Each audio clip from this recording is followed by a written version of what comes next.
તો આપણા ઘરના આંગણાનો દેખાવ તો જુઓ કેટલો બદલી ગયો છે. ઘરના આંગણા ઉપર મંડપ લાગી ગયો છે અને શુભ ઘડીની શરૂઆત થઈ ગઈ છે. તમને યાદ હશે તો 2-4 બ્લોગ પહેલાં મેં વાત કરી હતી કે આપણા ઘરના જે ઓનર છે એ લોકો આવવાના છે લગ્ન કરવા માટે અને કૃષ્ણાબેનના લગ્ન છે. તો એ લગ્નના દિવસો આવી ગયા છે અને બસ આવતીકાલથી લગ્નની જે બી વિધિ હોય એ ચાલુ થઈ જશે. પણ વાત જાણે એમ છે કે એમની જે ફેમિલી છે ને એ ભાઈ જોઈન્ટ ફેમિલી છે અને જોઈન્ટ ફેમિલીમાં નહીં હોય ને તો મેમ્બર લગભગ 30 થી 35 છે, જેમની સાથે મારો એટલો પરિચય નથી. હું હાર્ડલી લગભગ 7 થી 10 માણસોને ઓળખતો હોઈશ. તો એ બધાનું ઇન્ટ્રોડક્શન હજુ કરવાનું બાકી છે. બપોરના જમે તો કે ભલે પછી કે અને પાછલા 2-3 દિવસથી પ્રસંગનો રસોડો જે છે ને એ આ ખૂણામાં કરવામાં આવે છે. શું કપેરું તમને? ઝાડવું કપેરું? ઝાડવું ના તોડાય, ના તોડાય ઝાડવું. શું કીધું તું?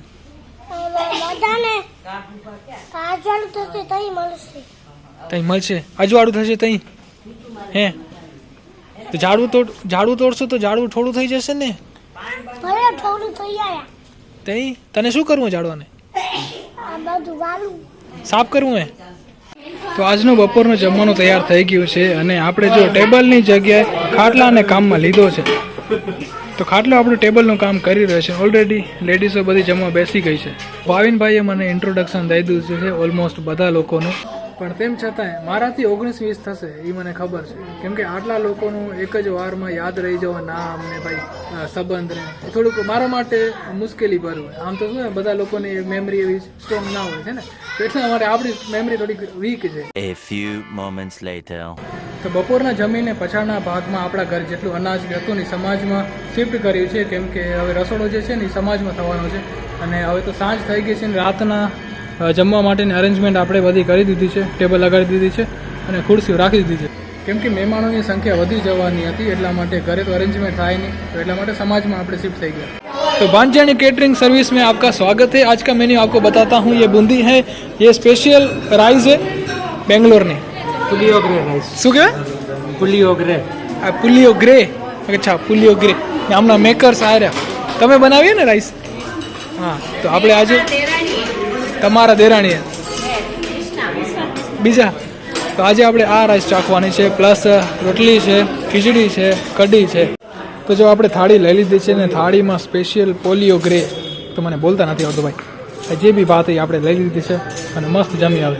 મને તો એ નથી સમજાતું કે માણસો કહેશે કે ભાઈ શિયાળાની જે સવાર હોય ને એ ભાઈ ગુલાબી હોય, મતલબ ગુલાબી ઠંડી હોય. મને તો ભાઈ એમ લાગે કે આત્મઘાતી હોય, કેમ કે જેવું પાણી તમારા શરીર ઉપર પડે ને તો આપણી આત્મા થોડાક સમય માટે તો બહાર નીકળી જાય એવી ઠંડી હોય. ખબર નહીં કેમ કહેતા હશે ગુલાબી સવાર હોય, કોઈકને શિયાળો પસંદ હશે એટલા માટે. તો આપણે પણ ગુલાબી ઠંડીની મજા માણી નાસ્તો કરીને પછી જઈ રહ્યા છીએ મંદિર તરફ. આપણે સવારમાં ઠાકોરજીના દર્શન કરવા છે, તો ચલો દર્શન કરી. તો જગ મેં સબસે સુંદર કોણ? મારો ઠાકોરજી. તો તમે જુઓ તો ખરા શું મસ્ત લાગે ભાઈ ભગવાન. આજે શણગાર જુઓ તમે, હાય હાય, સ્મૂથ સ્માઇલ છે ભાઈ અમારા ભગવાનની. આજે તો ગજબ લાગે હો ને. તો સવારમાં આજે સ્ટેશન પર સર્કસનો ખેલ આવ્યો છે.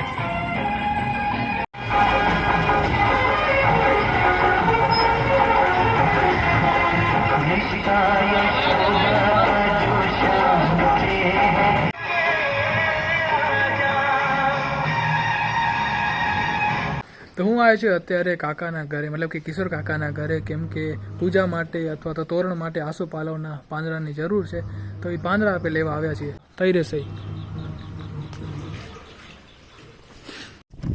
ખુરશી રાખવી પડશે આપણે ભાઈ, ડાયરેક્ટ તો નહીં પહોંચાય કેમ કે ઉપર છે.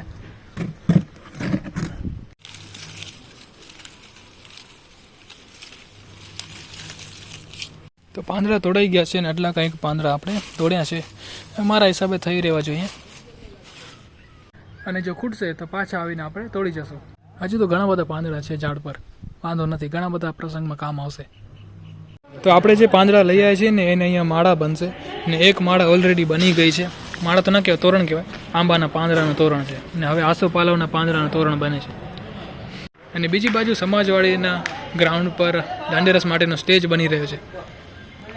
અને કાર્યક્રમની રૂપરેખા કંઈક એવી છે કે આજે છે મામેરું, પછી રાતે છે દાંડિયા રસ અને બીજે દિવસે છે સવારના માંડવા અને લગન.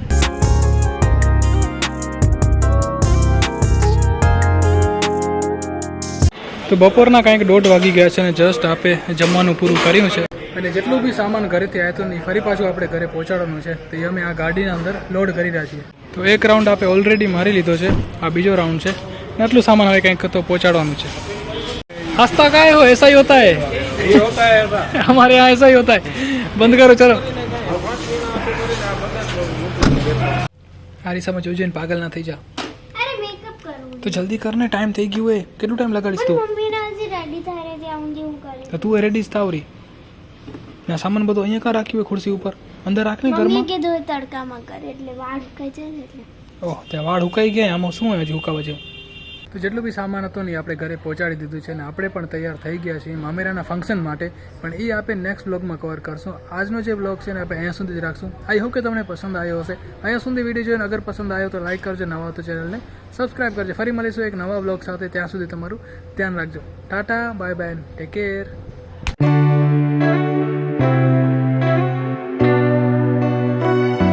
કેમને ફેમસ કે નહીં થવું તને થવું ને હું કહીશ હાય મારું નામ મને છે હું રાયપુરમાં રહેતો તો રેટો નહીં રહું છું રહું છું હા એટલે હમણાં શાદી હતી એટલે આરો અહીંયા આવ્યો હા મારે હેમંત મામા મને યુટ્યુબર થી મળવાનો બહુ શોખ હતો હા મારા એક મામા હતા જે યુટ્યુબર હતા આ એ બેઠા આયરા આયરા એટલું બોલીશ ને હા પાકું થઈ ગયું ને હા Please like and subscribe. ઈ તું Like બોલ. and subscribe. જો ઈ મેન લાઈન હતી તો તું બોલ્યો નહીં લાઈક એન્ડ સબસ્ક્રાઇબ હા પાકું થઈ ગયું હા બોલ શું આવે હાલો પ્લે કરો.